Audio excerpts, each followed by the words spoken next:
Assalamualaikum warahmatullahi wabarakatuh dan salam sejahtera. Tajuk kita hari ini ialah naik kapal terbang. Murid-murid sila buka buku teks Bahasa Melayu tahun 1 muka surat 63. Aktiviti kita pada hari ini membina ayat dengan menggunakan kata sendi nama dengan betulnya. Apa itu kata sendi nama? Kata sendi nama ialah perkataan yang letaknya di hadapan kata nama atau frasa nama. Contohnya, di sekolah, dari rumah, ke bandar, kepada ibu. Baiklah murid-murid, jom kita baca petikan bersama-sama. Sedia? Naik kapal terbang. Aina dan keluarganya hendak pergi ke Kuala Terengganu. Mereka mahu menziarahi datuk dan nenek di sana. Ibu Aina memberikan beg pakaian kepada ayahnya. Beg itu dimasukkan ke dalam but kereta. Beg itu juga dikunci dan diletakkan tanda nama. Tujuannya supaya tidak hilang. Selepas bersiap, mereka pun bertolak dari rumah ke lapangan terbang. Baiklah, kata sendi nama yang akan kita pelajari hari ini ialah yang pertama, di. Yang kedua, dari. Yang ketiga, kepada. Dan yang keempat, ke.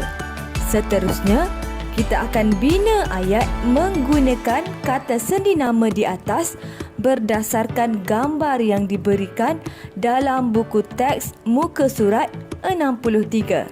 Sedia? Jom. Baiklah, kata sendi yang pertama ialah di. Contoh ayat, Aina dan keluarganya duduk di tempat menunggu.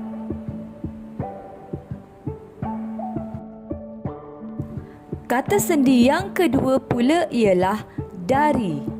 Contoh ayat, mereka bertolak dari lapangan terbang pada jam 9.10 pagi. Kata sendi yang ketiga ialah kepada. Contoh ayat, ayah Aina menyerahkan tiket kepada pengawal bertugas.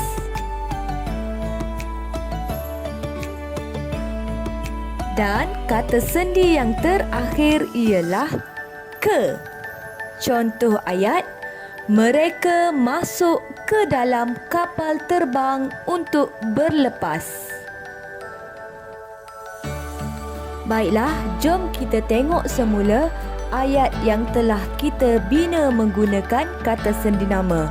Yang pertama, Aina dan keluarganya duduk di tempat menunggu. Yang kedua, mereka bertolak dari lapangan terbang pada jam 9.10 pagi. Yang ketiga, ayah Aina menyerahkan tiket kepada pengawal bertugas. Dan yang terakhir, mereka masuk ke dalam kapal terbang untuk berlepas. Tugasan untuk hari ini, murid perlu menulis semula 4 ayat yang menggunakan kata sendi nama di, dari, kepada dan ke seperti contoh yang diberikan sebentar tadi dalam buku tata bahasa. Baiklah murid-murid sekalian, itu sahaja untuk kelas Bahasa Melayu tahun 1 pada hari ini. Sekian, terima kasih.